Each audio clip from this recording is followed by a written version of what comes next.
dosa itu bisa gugur dari banyak sisi ya. Dosa-dosa bisa gugur ya dengan banyak sebab. Kalau kita mau klasifikasikan bisa menjadi dua sebab yang dilakukan oleh sang hamba, atau tiga ya, sebab-sebab yang dilakukan sang hamba.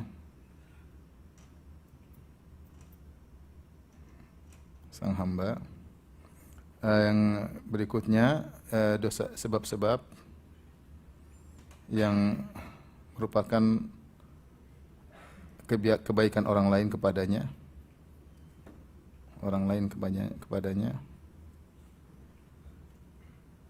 Dan yang ketiga adalah yaitu kesulitan-kesulitan yang dihadapinya. Ini semua penyebab gugurnya dosa-dosa. Baik, kita akan sebutkan. Kita ini manusia, tidak luput dari dosa, siapapun kita ya. Apakah dia ustaz, apakah dia ulama, atau dia orang saleh. Karena tidak mungkin ada orang yang selalu bisa istiqamah. Rasulullah SAW telah mengatakan, istaqimu walan tuhsuh. Istiqamalah kalian tidak bakalan mampu. Seorang berusaha semaksimal mungkin menundukkan pandangannya, pasti ada pandangan haram yang terlepas darinya.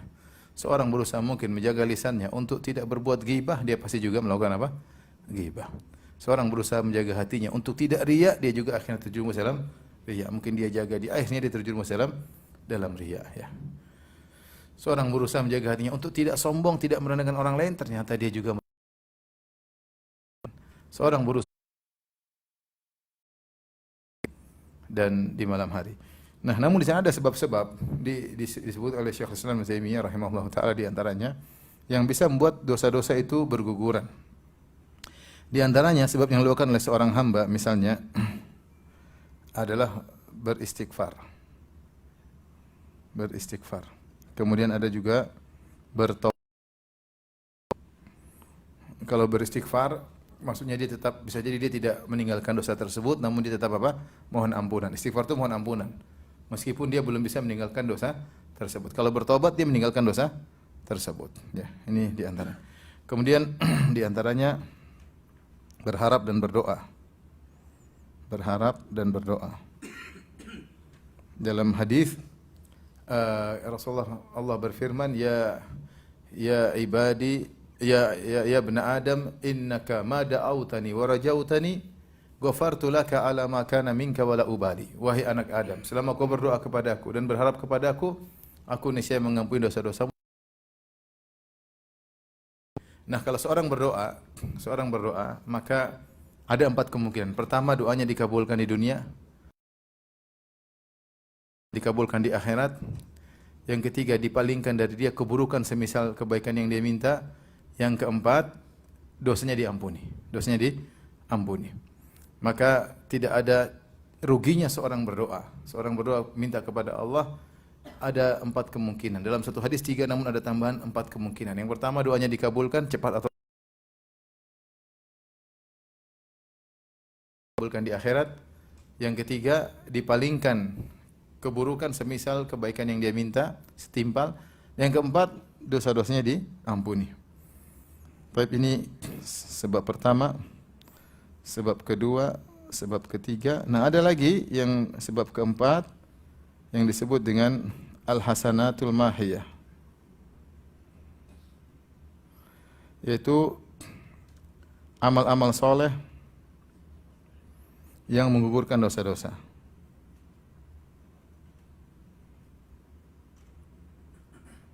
Ini juga penyebab, ini yusyakuha illa kafarallahu biha min khotoyahu. Tidaklah seorang hamba ditimpa dengan keletihan atau sakit atau kegelisahan baik orang lain kepadanya. Contoh apa? Doa orang lain kepadanya ya. Misalnya doa orang lain kepadanya. Misalnya sedekah orang lain atas nama dia. Misalnya haji dan umrah. Ini ada berarti 1, 2, 3, 4, 5, 6, 7, 8, 9 ya. Sebab yang berikutnya adalah sinilah ya. Yang keempat, murni rahmat Allah. Murni ampunan dari rahmat Allah. Ini masih ada lagi 9, yang ke-10, syafaat. Syafaat dari ketika di Lau anna nahra bi babi ahadikum yaktasilu minhu 5 marrat fi kulli yaumin hal yabqa min daranihi syai', kata Nabi sallallahu alaihi wasallam tentang salat 5 waktu, jika seandainya ada sebuah sungai di depan pintu rumah salah seorang dari kalian, kemudian dia mandi di sungai tersebut depan pintu, cebur 5 kali dalam sehari semalam, apakah masih tersisa dosa-dosa kotoran di tubuhnya? Jawabannya tidak. Kata Nabi, demikianlah perumpamaan amal soleh, solat 5 waktu. Maka solat 5 waktu itu penggugur dosa-dosa, ya, penggugur dosa-dosa. Oleh karenanya, para ulama menganalogikan dosa-dosa itu seperti najis, kemudian amal soleh seperti air bersih, Jika seorang banyak melakukan amal soleh, seakan-akan dia memiliki air bersih yang banyak, sehingga tersebut masih dianggap apa? Suci. Lalu ada air 200 liter atau 1 drum atau kurang lebih, kemasukan misalnya kotoran apa sedikit-sedikit, lamam itu adalah dosa-dosa kecil, tidak bisa dihindari. Salah ngomong, salah melihat, mungkin melihat yang haram, tidak apa. Ketika di dalam negeri bertakwa, di luar negeri ternyata tidak bertakwa. Ketika depan banyak orang bertakwa, namun ketika bersendirian tidak bertakwa. Ketika dia mukim, dia bertakwa. Ketika musafir, dia tidak bertakwa. Maka Rasulullah mengatakan, ittaqillah haitsu ma kunt. Bertakwalah kepada Allah dimanapun engkau berada. Demikian juga terkait dengan waktu. Jangan seorang bertakwa hanya di siang hari, malam hari tidak bertakwa. Jangan seorang hanya bertakwa malam hari, siangnya tidak bertakwa. Dia bertakwa di pagi hari, siang hari, sore hari, malam hari. Namun Nabi mengabarkan kau tidak bakalan mampu. Karena potensi manusia pasti melakukan apa? Dosa, entah kelepasan, lagi syahwat, lagi mendominasinya, lagi keinginannya mendominasinya, sehingga dia akhirnya melakukan dosa. Nah, kalau kamu melakukan dosa karena kamu tidak mau mampu selalu bersih, kata Nabi, wa'at bi sayyatal hasanata muhwa. Yaitu artinya sertakanlah dosa dengan kebaikan. Niscaya menghapus dosa tersebut. Terutama kalau kebaikan-kebaikan yang semisal dengan dosa yang dia lakukan. Contoh, misalnya seorang, dia pandangan tidak sengaja dia melihat wanita terbuka aurat. Maka kata para ulama, perbanyak lihat Al-Quran. Dosa yang dilakukan matamu diganti dengan pahala yang dilakukan dengan apa? Matamu. Kalau kau terlalu banyak bicara tidak ada manfaat, tutup dengan banyak berzikir kepada Allah Subhanahu wa taala, sehingga jadi pengontrol dan pengeimbang, dan bisa jadi dosa-dosa lisanmu diampuni oleh Allah Subhanahu wa taala. Kalau seorang misalnya agak terlambat sholat, terlambat bangun, terlambat ini, maka perbanyaklah sholat-sholat sunnah. Perbanyaklah sholat-sholat sunnah untuk menambal kekurangan yang dia lakukan. Seperti itu. Kalau seorang misalnya dalam muamalahnya ternyata masih ada hal-hal yang mungkin syubhat atau yang, maka perbanyak sedekah. Perbanyak sedekah. Sebagaimana kata Rasulullah SAW, ya ma'syarat tujjar, wahai para pedagang sekalian, sungguhnya akad-akad kalian ini dihadiri oleh syaitan. Maka bersihkanlah dengan banyak apa? Bersedekah kepada Allah Subhanahu wa taala, bersedekah kepada orang miskin dengan mensucikan, ya. Dan semisal itu. Jadi dosa-dosa yang kita lakukan, kalau kita bisa melakukan amal soleh yang seimbang, maka akan bisa menggugurkan dosa-dosa tersebut, ya. Dosa tersebut. Makanya jika seorang pernah menggibah orang lain, dia menceritakan kehidupan orang depan orang, dan orang yang digibai tidak tahu, maka dia harus bayar atau dia tebus dengan menceritakan kebaikan-kebaikan orang tersebut di majelis yang dimana dia pernah menggibah lelaki tersebut. Dengan dia sudah mencoreng nama baik orang tersebut, maka dia memperbaiki citra orang yang dia corengi tersebut. Ini contoh bahwasanya kebaikan-kebaikan bisa menghapuskan dosa-dosa. Taib, ini dalil-dalilnya. Kemudian contoh-contoh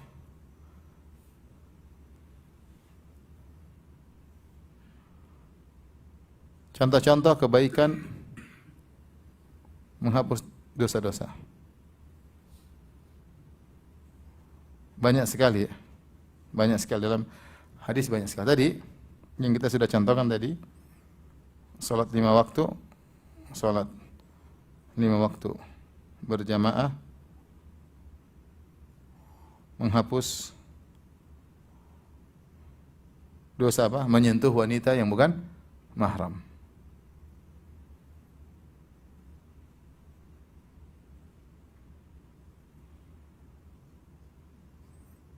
Tentu tidak bukan menggampangkan ya, bukan menggampangkan ya.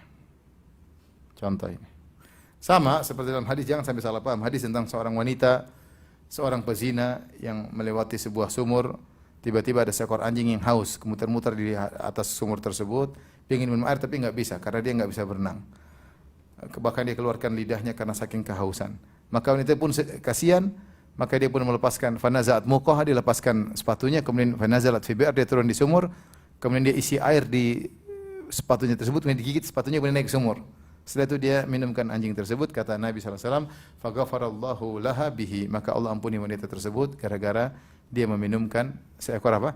Memberi minum kepada seekor anjing. Jangan sampai orang, enggak apa-apa, kita berzina habis itu cari anjing, kasih minum, kalau enggak ada kucing juga enggak apa-apa. Enggak boleh. Ya, enggak apa-apa. Ini salah paham ya. Tapi maksud saya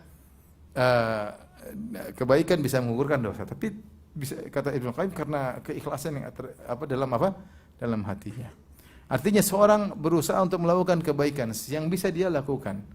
Ya, jangan dia sepelekan karena kebaikan-kebaikan selain dapat pahala punya fungsi untuk menggugurkan apa? Dosa-dosa. Untuk menggugurkan dosa-dosa dan semaksimal mungkin meninggalkan dosa-dosa besar. Makanya saya bilang kita ini berusaha meninggalkan dosa-dosa besar. Dan tidak mungkin antum bisa meninggalkan dosa besar kecuali antum tahu dosa-dosa besar apa saja untuk antum hindari. Kalau antum tidak tahu bagaimana antum bisa menghindari dosa besar. Kata seorang penyair, "Kaifa yattaqi man la yadri ma yattaqi." Bagaimana seorang bisa menghindar dari suatu perkara yang dia tidak tahu apa yang harus dia hindari. Saya ingin meninggalkan dosa besar. Dosa besar apa? Saya enggak tahu ya. Betapa banyak orang kalau kita bilang kamu jangan melakukan syirik. Saya tidak syirik, tapi dia tidak tahu definisi syirik. Sehingga akhirnya terjerumus dalam kesyirikan karena tidak tahu definisi apa? Syirik. Jimat dianggap tidak syirik, pergi ke dukun dianggap tidak syirik, minta kepada mayat dianggap tidak syirik, nyembelih untuk jin dianggap tidak syirik, tidak tahu syirik. Dia pikir syirik itu kalau pindah agama. Maka kalau ingin bisa meninggalkan dosa-dosa besar, maka harus mengetahui tentang model-model dosa besar apa saja. Tapi ini diantara dalil tentang bahwasanya amal soleh bisa menggugurkan dosa-dosa. Di antaranya dalam hadis Rasulullah SAW mengatakan, misalnya, "Man tawadda'a nahwa wudu'i hadza, thumma shalla rak'ataini la yuhadditsu fihi ma nafsuhu, ghufira lahu ma taqaddama min dhanbi." Wudu dan salat 2 rakaat, salat wudu 2 rakaat khusyuk. Ini juga menggugurkan dosa-dosa. Kata Nabi sallallahu alaihi wasallam, siapa yang berwudu dengan wuduku seperti ini, itu wudu yang sempurna. Kumur-kumur, istinsyak, istinthar, sesuai sunnah. Siapa yang berwudu seperti wuduku ini, kemudian salat 2 rakaat, itu salat sunnah wudu. Atau salat yang lain enggak apa. La yuhadditsu fihi ma nafsuhu. Ketika dia salat, dia tidak pikirannya ngobrol kemana mana. Kata Nabi, dia tidak mengajak jiwanya untuk berbicara. Berarti dia khusyuk. Kata Nabi sallallahu alaihi wasallam, "Ghufira lahu ma taqaddama min dzambi", akan diampuni dosa-dosa yang telah lalu. Maka seorang berusaha kalau dia salat, mau salat duha kayak salat wudu kayak dia ambil wudu yang sempurna, dia hayati wudu tersebut, kemudian salat 2 rakaat Allahu Akbar, fokus tentang apa yang dia baca. Para ulama memberi toleransi.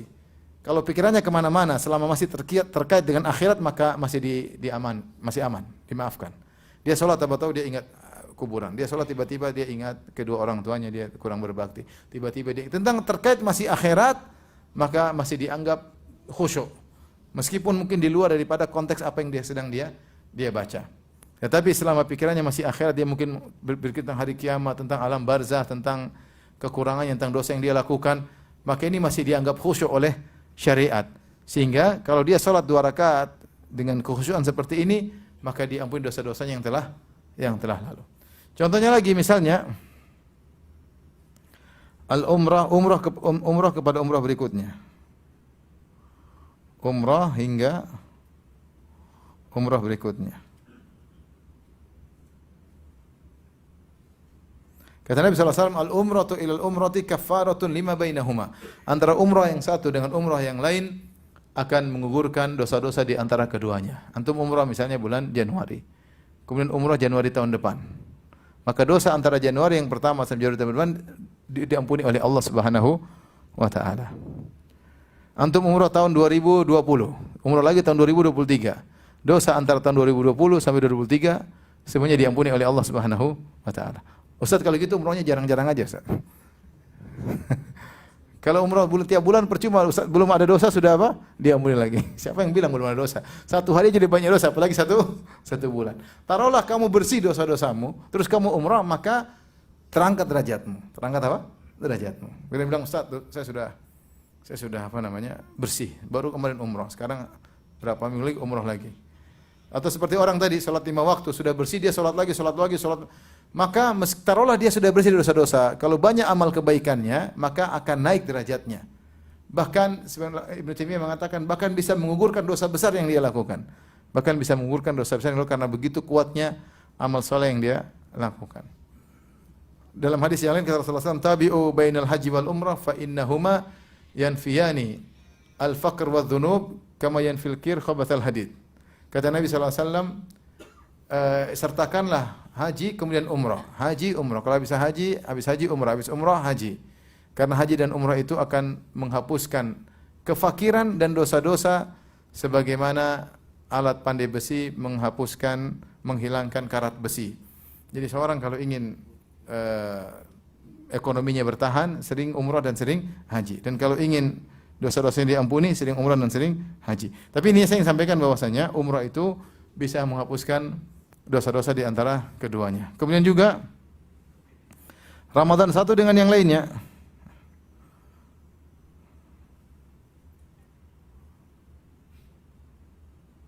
Hingga berikutnya. Sama, di antara sebab-sebab mengukur dosa adalah puasa bulan Ramadan dengan sebaik-baiknya. Jika seorang puasa Ramadan dengan baik, kemudian dapati Ramadan berikutnya, jika dia puasanya sempurna, maka akan dihapuskan dosa-dosa di antara keduanya. Dan di antara yang sangat menakjubkan adalah haji. Itu apa?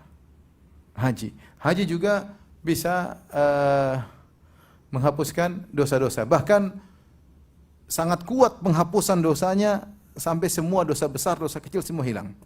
Ini semua yang lainnya, ini hanya dosa-dosa kecil. Yang pertama, 1, 2, 3, 4, ini cuma dosa-dosa kecil yang hilang. Tapi kalau haji, dia punya kelebihan, dia menggugurkan bahkan dosa-dosa besar. Karena Rasulullah SAW bersabda, "Man hajja lillah walam yarfuth walam yafsuq, raja'a min dhunubi ka yaumin waladathu ummuh." Mereka orang-orang yang berzikir, yang menuntut ilmu, di antaranya adalah suatu kaum yang orang duduk bersama mereka tidak akan rugi, tidak akan merugi. Di antaranya yang ikut duduk di situ bersama mereka, kecipratan diampuni dosa-dosanya oleh Allah Subhanahu wa taala. Dan masih banyak ya, seperti misalnya berbakti pada orang tua ya.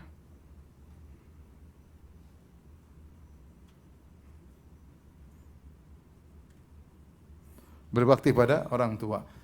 Suatu hari dalam suatu hadis yang hasan, ada seorang wanita, dia belajar sihir. Dia belajar sihir karena dia suaminya enggak pulang-pulang, dia belajar sihir. Akhirnya dia sudah praktekkan. Dia bilang biji kemudian tumbuh dan seterusnya. Dia sadar dia melakukan sihir. Kemudian dia menyesal. Maka dia datang kepada para sahabat mencari solusi, apa yang harus saya lakukan agar saya bisa diterima tobatnya. Sahabat enggak ada yang bisa kasih fatwa. Sampai akhirnya ketemu Ibnu Abbas. Ibnu Abbas berkata, "Kau masih punya ibu? Masih. Berbaktilah kepadanya. Niscaya Allah akan menghapuskan apa? Dosa-dosa." Maka di antara hal yang kuat menggugurkan dosa-dosa adalah berbakti pada orang tua. Kemudian di antaranya misalnya adalah sedekah. Sedekah dalam hadis kata Nabi sallallahu alaihi wasallam, "Shadaqatus sir tudfi'u ghadabar rabb." Sungguhnya sedekah yang diam-diam, sedekah diam-diam akan meredamkan kemurkaan Allah Subhanahu wa taala. Akan meredamkan kemurkaan Allah Subhanahu wa taala. Di antara juga misalnya salat malam.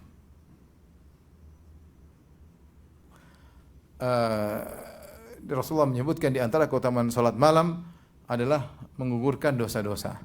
Siapa yang bangun di tengah malam kemudian dia salat, melawan rasa kantuknya, kemudian dia salat meskipun 3 rakaat, meskipun 1 rakaat dia salat, maka niscaya akan digugurkan dosa-dosa. Meskipun dia tidak istighfar, karena salat malam itu sendiri penggugur dosa, menghalang daripada kemaksiatan, dan di antara fungsi salat malam adalah menggugurkan dosa. Dan secara umum kebaikan-kebaikan yang dilakukan sebab gugurnya dosa-dosa. Maka seorang mumpung masih ada umur, masih ada kesempatan, masih ada waktu, berusaha untuk memanfaatkan umurnya, waktunya untuk beramal soleh yang bisa dia lakukan, baca Al-Quran, berzikir, bekerja untuk niatnya untuk membantu orang tua, untuk membantu kerabat, maka kerjaan dia semua berkah. Dia bekerja dalam rangka untuk memberi nafkah anak istri, dan juga untuk misalnya untuk mendidik anak-anak, anak butuh biaya untuk sekolah, niatkan untuk itu, semuanya berpahala. Kegiatan dia dari awal sampai akhir semuanya berpahala di sisi Allah Subhanahu wa taala. Inilah ikhwan dan akhwat yang dirahmati Allah Subhanahu wa taala, al-hasanatul mahiyah, di antara sebab gugurnya dosa-dosa adalah orang banyak melakukan amal kebajikan. Semakin banyak dia melakukan amal kebajikan, maka semakin banyak air bersih yang dia miliki. Dan kalau semakin banyak air bersih yang dimiliki, kalau ada dosa, noda-noda, najis-najis akan diabaikan oleh Allah Subhanahu wa taala. Demikian wallahu taala alam bisawab. Kalau ada yang bertanya saya persilakan.